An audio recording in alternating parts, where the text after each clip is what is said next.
I guess we're on. We're live. I guess we're streaming live. Hi, everybody. My incompetent engineering Oh, crew let's not has start totally throwing screwed us around off. those So I guess the big Old words. Stoney's is on. Welcome to the program. My goodness, we're 2 minutes early, and we have no intro. We are just a bastion of professionalism at this place, man. We are rocking and rolling. Holy Old cow. Stoney's. All right, go ahead.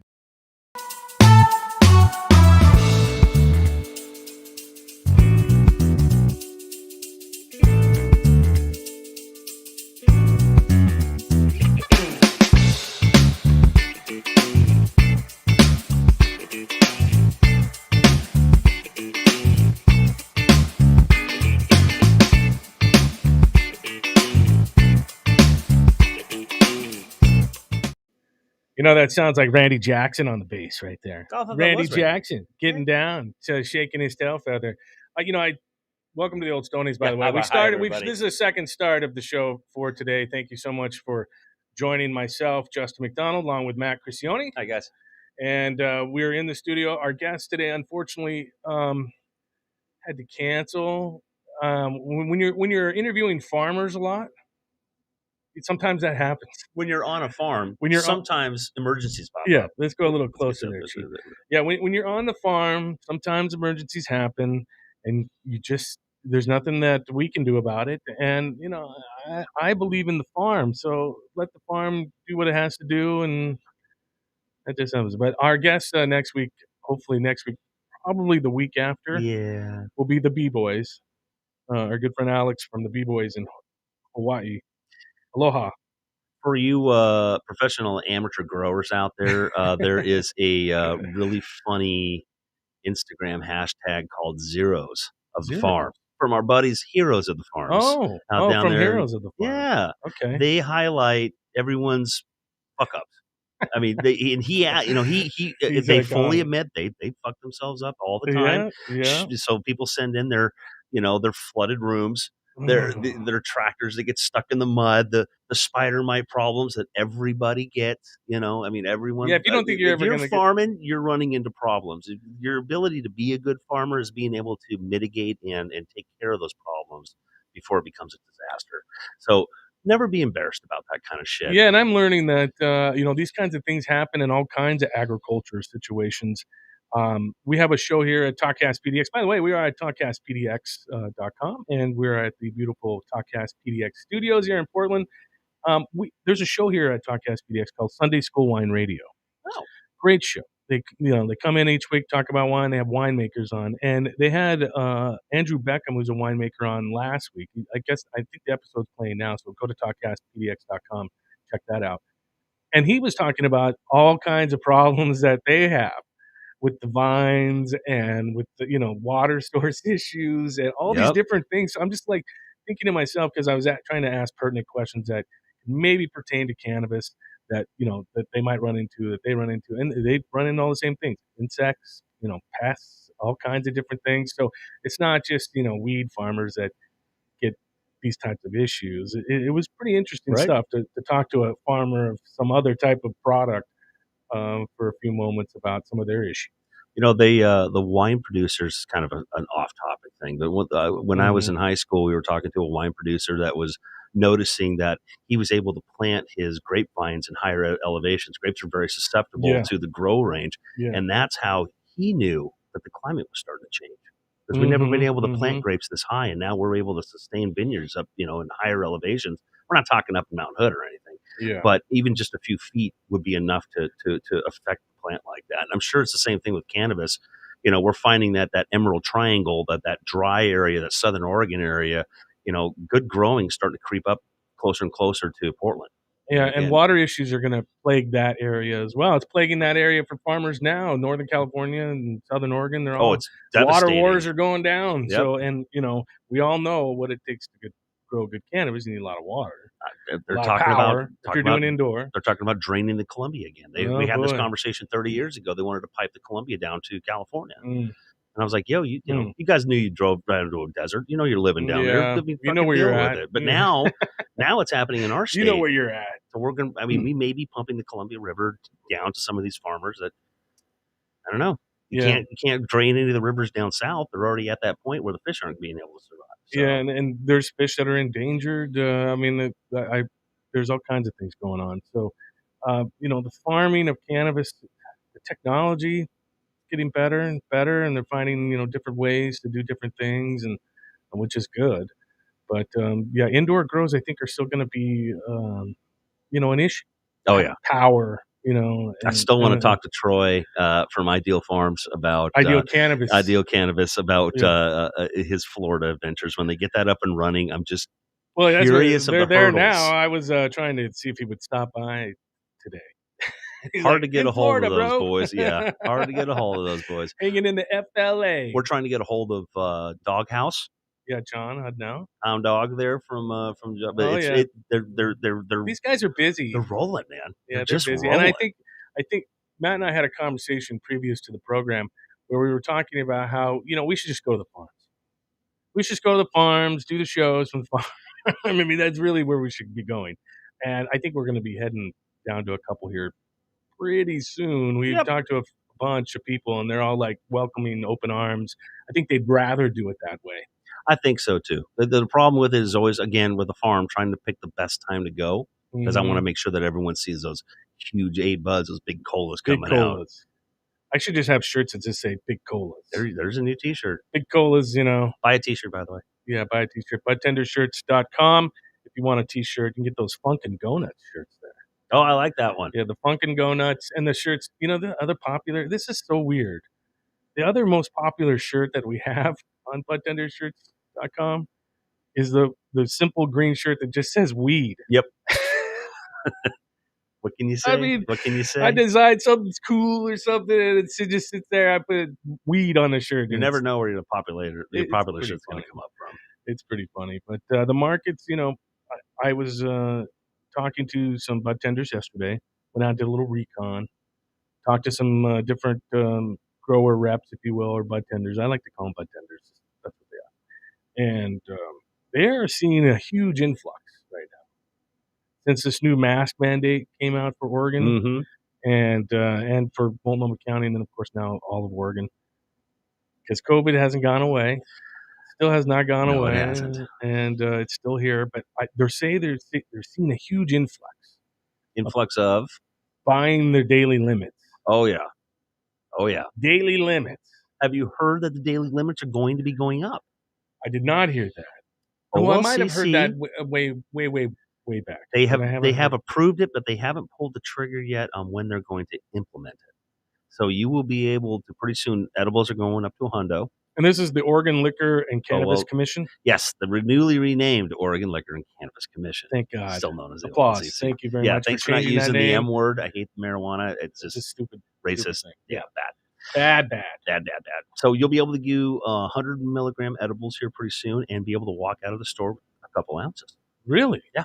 So recreational is going up to 100 milligrams for edibles. Right. No idea what medical is going to do. So medical what? Go up to 500? I don't know. I think it should. Remember LB's lemon bars were 250 milligrams? Those things were amazing. And I don't know if you remember this, but there were some drinks that were 500 milligrams. And don't remember that. Oh, yeah. Boy. I'm trying. The name of the company escapes me at the moment. I don't want to. 500 milligram beverage. But they had ones that were like 50, 100, like 200, and then they had like the killer, the 400, like 350, 400. I wonder if that was that magic number. No, I don't think it was magic number because they do the dosages like that. It could have been, but it was in different bottles. So I'm just for the life of me, I cannot remember that. I mean, that was back in 2018. Yeah, it's so long ago. Yeah, it's a few brain cells ago. We got into this industry right around the beginning in 2016. Well, I was in 2015. You got in a little bit earlier on the medical side. September, just a little bit before the rec side started. You were up in Washington with that? No, I was actually at Greenhead in Vancouver before I went to Oregon's Finest in the Pearl. Wow. So I was doing a little part-time there. A great little shop, Yeah, just to get some discount on weed. Yeah, it was that, and also the fact that that shop, for the area that it was in, it was a little high-end, a little bougie. Yeah. It was a little too bougie. I mean, nobody would buy the $20 joint. I throw more $5, $6, $7 joints than anything ever in my entire life. Right. But I mean, it was a nice shop. It's settled in now. There's other, places around in Vancouver, High End Marketplace, Ham Street, all those different, Right. all those different places. But at that point in time, that was about it. That's when Washington was still gouging the shit out of Oregon because they Yes. knew that People were driving over that was the there. only game in town. They were driving over there, packing up, coming back, which you're not supposed to do Nope, anyways. But not supposed to. anyhow, Probably, yeah, it was right there in September of 2015. right? Is when I switched over to Oregon market, and let me tell you, it was great. The medical, when it was medical, was really great. Oh, that was awesome. I mean, I was okay when it was switched over to rec, but I would have Prices were a preferred. little high back in the early days, but that's supply and demand. You're gonna. The thing I liked the time. most, one of the things that I liked most about when it was medical is when we did intake, and we would talk to the farmers and they bring their wares, and it was just a little more casual. It was great, Yep. It was really, they really cared, and you got everything in baggies. I was gonna say some dude just stepped off the street going, "Look what I got." Yeah, it's a big old baggie of weed. You're like, woo, hey, what's up with that? But when the switch to recreational happened, that's things really, we all know things really changed. And regulations, a lot of guys worked in the industry for a long time without a whole bunch of regulations. Next thing you know, they got to follow this huge, thick ass rule book. Yep. I always tell people, you guys got to remember this industry was started by a bunch of fucking black market, profiteers. Not that they had the worst intentions, but some of them were just kind of thinking about making as much money as possible and getting out as quickly as possible. And we see that big shakeup now, kind of ending in 2021, where we're starting to see a lot of these smaller shops are starting to consolidate, and we're getting into the more of the mainstream. There seemed like a pretty big sell off. Yeah, I mean, there's still some that are holding on. Right. I mean, I think there's some that won't sell. No. To some big ass company just because of the bucks. They built a brand, they're loyal, they stick with it. They're moving their products through there, and that's the way it goes. And they don't need those big companies. Nope. There's been a few in our industry that have held on to their companies and turned themselves into, I think, venerable billionaires. Yeah, there's a few that I was really surprised that I found out had gotten bought and sold, over the last year or two. I was really surprised.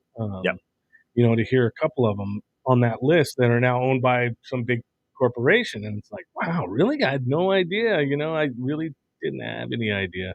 Well, I was reading today some big corporation. I was telling you that article. They want to become a monopoly in some small little country in Africa, and right. They own a few companies here in Oregon. Oh yeah, so this is a big issue. I just heard about this. You just heard about it. So we're going to try to probably get a guest about it because I think it's pretty interesting. The article was from OPB. Yep. And basically highlighted a person who was growing for a certain company who had quit because of this company's involvement with the company that bought them and their involvement in snatching up a bunch of farms in Africa, basically a monarchy. Monopoly. Yeah, monopoly. It wasn't. They haven't had set up anything yet, but they have set up a commitment or an agreement to be the only cannabis producer for the next 10 years.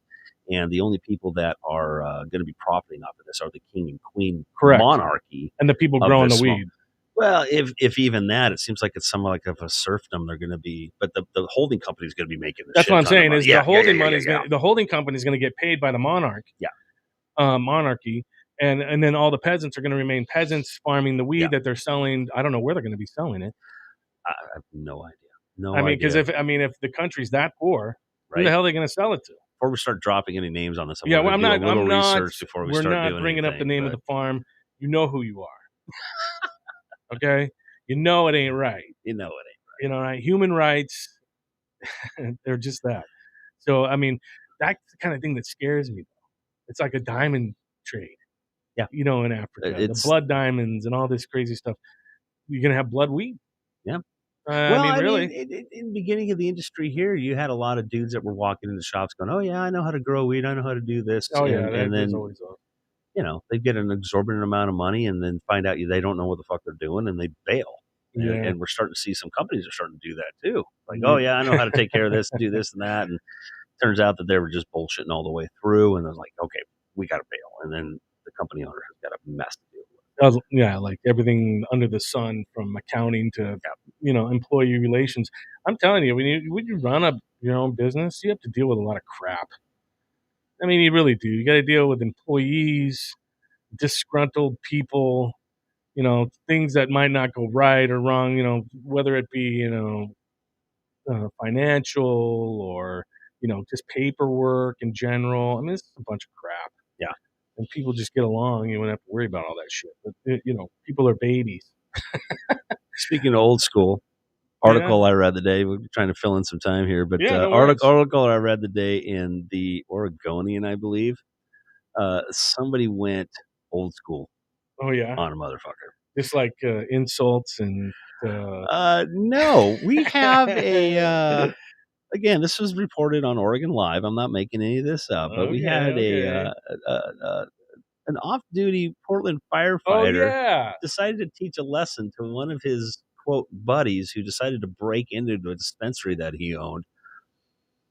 They kidnapped this guy by gunpoint, threw him into a truck, and drove his ass out to Estacada. That's some Goodfellas We're style. talking some fucking old school shit, okay? That's awesome, though. And I shout out to my Estacada peeps. I love Estacada. I think it's awesome. They threw him in a goddamn freight container. And I don't. Obviously, they'll let the guy go, but I guess an Uber driver saw the whole thing, followed the car that was kidnapping these people, and was relaying all this information to the police. So thank God they caught up with this guy. But when the police, finally sorted everything out, I was like, oh, I was just trying to teach him a lesson. It wasn't going to hurt him. I'm like, bro, you don't drive somebody out in the middle of nowhere. I mean, shit, you're lucky you didn't make him dig a hole. I mean, this is some old school shit. Yeah, I think it's funny, actually. What a better way to teach a guy a lesson, though? Don't mess with people's weed, and that kind of shit happened a lot.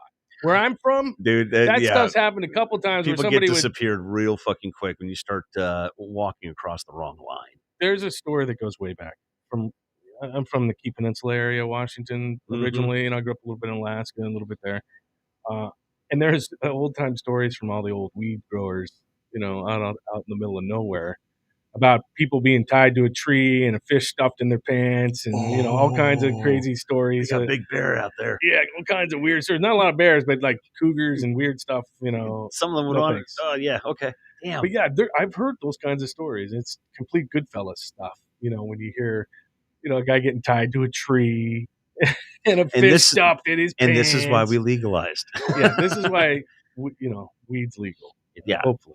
Much better to just sue somebody than it is to go old school. But this guy, I mean, how's that going to deal with his firefighter career? I mean, is he still going to be able to be a firefighter? I mean, can you be a firefighter and own a cannabis business? Well, apparently you can.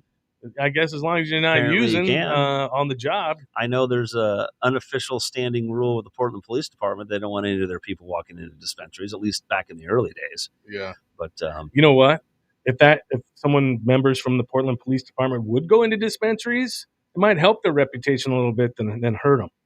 Well, at Oregon's Finest a while ago, 4, 5, 6 years ago, somebody stole a tip jar. It was the tip jar somebody ran off with. They didn't take any weed, but they ran off with our tip jar. And, we tried to chase them down. We didn't get to. But the police officer that was in there, she's kind of peeking around the corner. And I'm sitting up front checking IDs and everything. I go, officer, you want to come jump in and take a look? And she looks and she goes, oh, man, can I? I'd really like to. She goes, we're not allowed to walk into these places. But you're investigating a crime, so come on in. Now is your chance. Yeah. Oh, man, I'm telling you, she walked around. We did a full tour. I showed her everything. Yeah. And she was absolutely amazing. She was really curious about the topicals, obviously, because they don't show up on urinalysis tests. Yeah, they don't break your skin. Yeah, they don't come into that blood barrier brain, the membranes. I have heard that some topicals can, like oils and stuff. Like the oils can get in there. If you do like a bath soak and you're a female, there is a very, very good chance that the mucous membranes down there will absorb a little bit of the oil. But, my way off topic. My wife, she doesn't do weed. I tried an edible once with her, and I will never ever. That's do one that thing we again. have in common is our wives don't do the weed. Yeah. She absolutely loves the CBD and THC bath salt soaps. Yeah, the Epsom salts. She loves it, and she doesn't. Obviously, she doesn't get an effect out of it because she doesn't scream at me. But yeah, that's a good thing. I don't think a lot of people are aware of that. So, I mean, as far as topicals and stuff Yep. go, people, oh, I don't want to use that because I might show up for weed. But I got news for you. This pandemic, all this stuff has really changed the hiring practices of a lot of companies that wouldn't even look at you before if you, showed up positive on urine test. Oh, I know. I got a job starting up here in September that I was amazed. Yeah. Yeah, they kept referring to my quote colorful resume. And I don't think they've ever seen anybody that had. I think that's the only reason I got the interview was because it was just nothing but like 6 years of weed companies Tree and trimmer, and then what? fucking smoke, It's all fucking weed. tree smoker. Yeah. I noticed that a lot of like job ads that have been coming out, I see them online all the time, and I've seen one lately for the world's biggest company, Amazon. Hmm. I'm not sure if it's actually Amazon itself or a contracting company of Amazon, Yeah, you never know. but they like Amazon driver, no marijuana test needed. Wow. Yeah, Well, I know they're not. Well, come drive a brand new Sprinter I van. was It going to say the says vans. The that's what it vans are says. down with it, but you could not. We still have DOT, Hmm. and with the big trucks and stuff like that, Yeah. semi truck drivers. If they have air brakes or you need a CDL, you are not smoking cannabis. Like, Wow. you're done. I mean, Really, if you have a CDL, you can't, even if you're like off work. it's still And federally legal, and if they can, oh, that's right. that's the only reason they tested this shit in Goddamn the first feds. place is because cannabis is the only substance that really stays in your system for an amount of time That's where you true. can detect it. I always wondered about that, the CDL thing. It's funny when California was trying to legalize the first time, and they Prop 91, whatever, failed. Yeah. They did some digging and found out that the largest contributor to the campaign to legalize cannabis was the AFL-CIO, the unions. Right. They're tired of their members getting busted and losing their jobs for stupid bullshit that they might have done a month ago. And I think like the number one contributor against the cannabis thing was like religious groups or something like that. Oh yeah, They had a couple big you're churches spending money like crazy to not have you partake in the weed. well, the more Utah. Yeah, You remember Utah. Cody, our buddy Cody out there in Yeah. Utah? Cody just got a new job. He's getting involved in the new burgeoning cannabis medical market that's going to go out there in Utah. In Utah? Yeah, in Utah. What is like everything gonna be like 3% THC? It's all Mormon approved. But here's the funny thing was that the Mormon church was putting tons of money into fighting this. And if you took a look at the church's holdings, they own a lot of pharmaceutical companies, but they also owned one company that was patenting a certain chemical off of cannabis to make it a pharmaceutical. And they didn't want people having access to the weed if you could buy a pill. I mean, shit, if I could grow a plant that replaces 25 different medications that I was on at the time, I'd be a little nervous too. Yeah, hell yeah. I don't think you're a big fan of big pharma either. No, I mean, I hate big I pharma. don't think anybody's really a big fan of big pharma. So, I mean, when they try to, impinge onto the weed business, I feel like it's a slap in the face. They spent all that money all those years, trying to keep it illegal so they could keep peddling their wares that Right. have, they've done some good, but it's done a lot more harm, I think. I'm one of those, my crazy left-leaning liberal pitch. The only thing I really sink my teeth into, we need to get the profits out of healthcare. We don't need to be making that much money off of people that are that fucking sick. I get that. And we're like one of the only countries, civilized countries, that actually do that. Yeah, I mean, for profit medicine. I mean, that once you put the profit thing into it, it's over. The almighty dollar. They don't give a shit about you. The greed takes over. The greed takes over, and all that stuff, and the patient care thing gets a little left behind. We've seen that happen over the last 30 years. Of course, technology's gotten better, and all this great stuff. We've had advances and all these great things, but bedside manner sucks. Yep. I mean, it sucks. Yep. So some of these older generations, you start talking to these people about cannabis care and cannabis alternatives to pharmaceuticals, and the doctor's just like, don't talk to this guy. Don't. What was it in the movie Nice Dreams with Cheech and Chong? I always go back to this because it kind of predicts the future. I mean, this is like 1978 or whatever. He totally predicts the future, with the hippie rest homes. Oh yeah, where you can have all the weed you can smoke and keep your knot off. And all these things. I want to think how far away we are from a retirement community that will collectively grow their own weed. You don't have to go shopping for a dispensary. It'll be like self-containing, and you help. Do a little help on the farm. Yeah. I mean, he predicted Thomas Chong. He predicted the future a couple times in his movies. Yep. I mean, what was it? Cheech and Chong next movie where he goes when he's rolling dope and he's like, "Man, you better quit, Cheech is all. You better quit smoking that dope. We're gonna starve." And and he's like, "Hey, man, I look at it this way. I figure weed's gonna be legal someday, and then there's gonna be a lot of guys and stuff who don't know what they're doing or how they're doing it, and I'll be there to help them." That's right. That's what we And turned he's into. still there, and he's still there helping them. People, get into that cannabis side of things, but those kinds of things. I see our industry here in Oregon getting bigger and bigger. I think the national legalization is going to happen. We need it. I think it's going to happen within the next 12 months. We need it for banking to keep people safe. We need it for tax relief so people can actually have a successful business and, not have to worry about paying 80 cents on the dollar in taxes. It's just, we need it all the way around. This is a multi-billion dollar It's time for industry. The cannabis bigwigs from places like Curaleaf and all these big places to pack up, go to Washington and start lobbying like hell and get things pushed through, because that's not only going to help the economy, it'll help the business, and then it'll just create more jobs. It's going to get bigger and bigger. I've said this before. I know Visa and MasterCard for a fact. They're chomping at the fucking bit. They want you. They're missing out on so many swiping fees right now and percentages on. I used to do the sales for this stuff, so I know how this kind of works behind the curtains. Yeah. They're just waiting because the seizure laws in this country, they don't want to have any problems. And so once they get the blessing, from Biden, then they'll be able to go. They will be jumping. Shit, I might get back into it. There'll be so many opportunities to make it. They want you to max out your gold card on weed. They want you to do it. Yeah. Well, we're moving away from a cashless society for a reason. We actually saw a string of thefts last year around Christmas time that one of them resulted in a death. Yeah. And these were high school kids. Yeah, they didn't even have the chance to go into the shop to case it because they weren't ever going to be allowed in. They just ran in there and grabbed whatever the fuck that was always could. the thing about the Oregon dispensary model that I didn't like.